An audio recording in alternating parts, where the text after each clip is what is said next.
quand la réalité rejoint la fiction. Un exemple en sport de combat, et en particulier en kung-fu. Dans Baki, Katsumi tente de maîtriser la vitesse supersonique, et pour ça, il va utiliser toute la puissance de son corps. Nul doute qu'un coup de poing porté à 1224 km/h fera de sérieux dégâts sur son adversaire.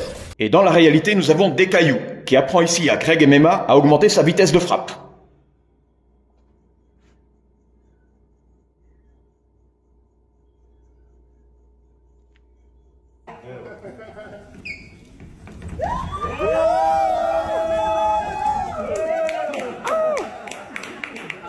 Dans cette dernière vidéo, il fait la démonstration de sa vitesse face à Ryan Garcia, champion du monde poids léger, 24 combats, 23 victoires. Évidemment, on n'est pas sur des vitesses supersoniques, mais franchement, il y a de quoi être épaté. Alors, à ton avis, qui est le plus rapide?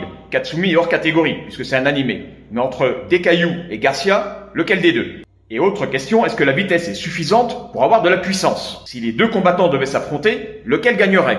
On a déjà eu un combat exhibition entre Dekayu et Manny Pacquiao. Et au vu des images, Dekayu a été surpassé, malgré sa vitesse. Évidemment, là, on pose le débat, lequel des sports de combat est le plus efficace? À ton avis?